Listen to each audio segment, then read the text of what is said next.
Halo everyone, balik lagi sama aku, Isna Rifatul Mahmuda, biasa dipanggil dengan sebutan Rifa. Aku berasal dari Universitas Pancasakti Bekasi. NIM aku 18624500056. Di sini aku ingin membahas kelanjutan kasus korupsi timah yang dilakukan oleh Havermois dan 5 lainnya. Baik, kasus terbaru mengenai Havermois.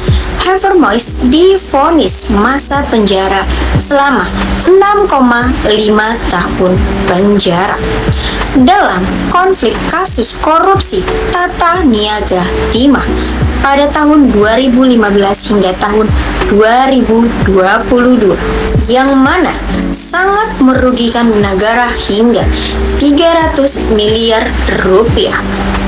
Selain masa pidana penjara selama 6,5 tahun, Havermois juga dikenakan denda sebesar 1 miliar rupiah dan uang pengganti sebesar 210 miliar rupiah.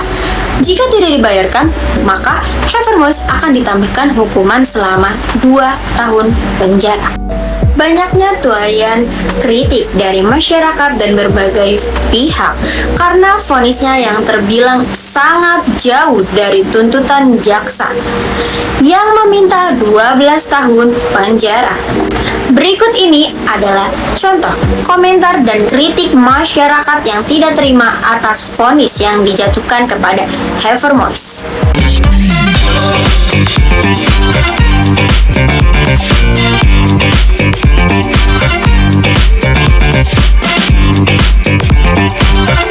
Maka daripada itu, Mahkamah Agung pun angkat bicara.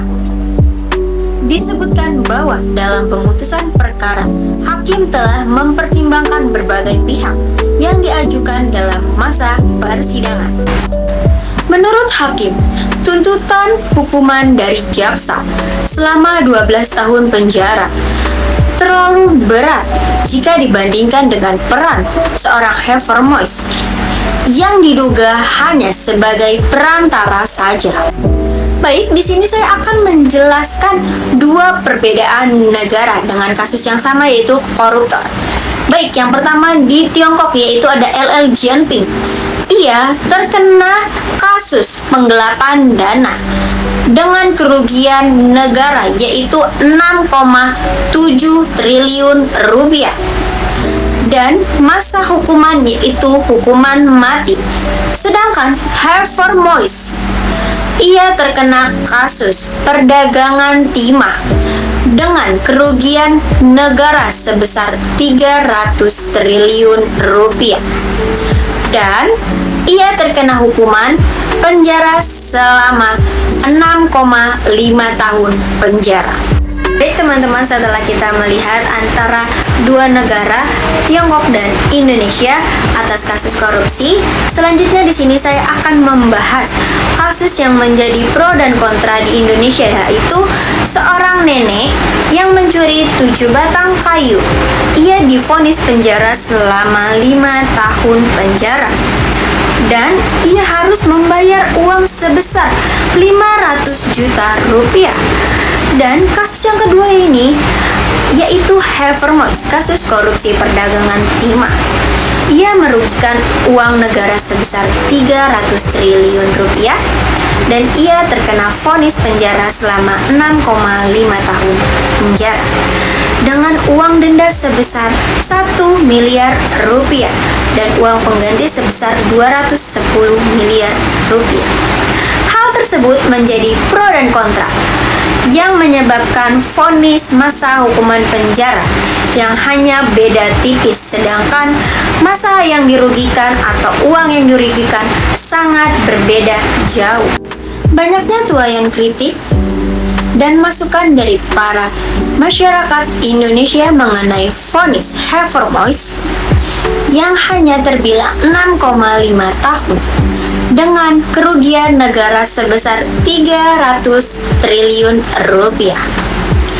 Tak hanya itu, Presiden Republik Indonesia Bapak Prabowo Subianto juga memberikan tanggapan terhadap kasus Havermois. Nanti akan cari ahli-ahli hukum apa wewenang yang bisa saya berikan kepada aparat.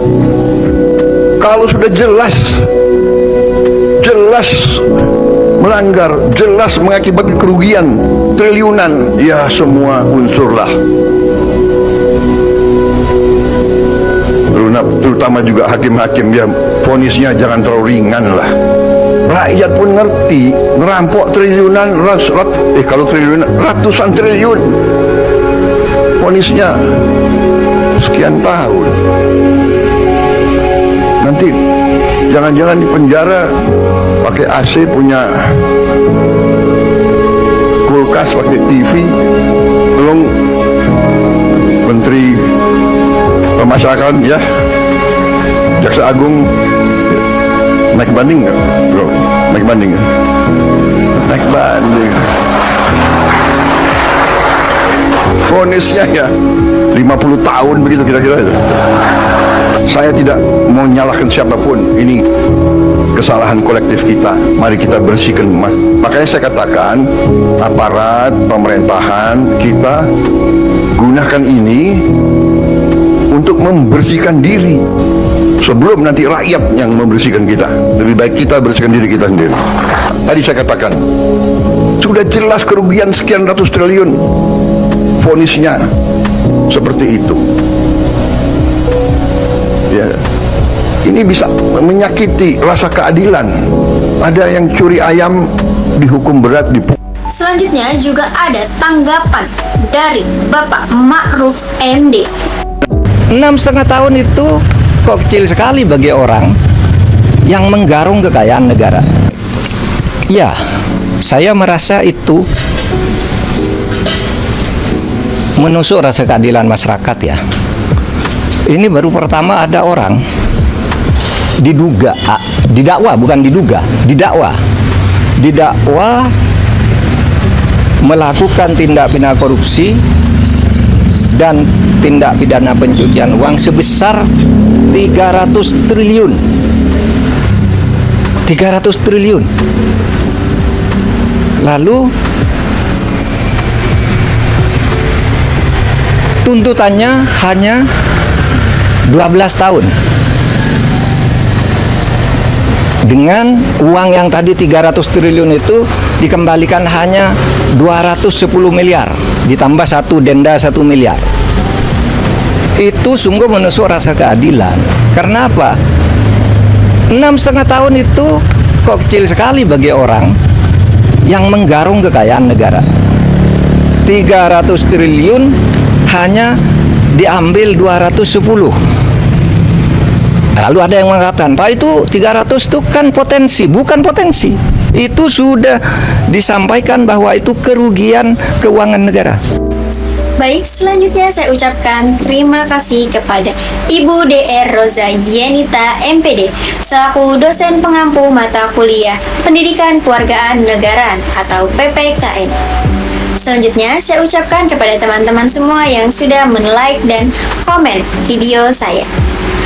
Saya atas nama Isna Rifatul Mahmuda, mahasiswa Universitas Pancasakti Bekasi semester 1, saya memohon maaf bila mana terdapat kekurangan atau kesalahpahaman terhadap video yang saya buat. Saya ucapkan terima kasih dan wassalamualaikum warahmatullahi wabarakatuh. Sampai jumpa semuanya.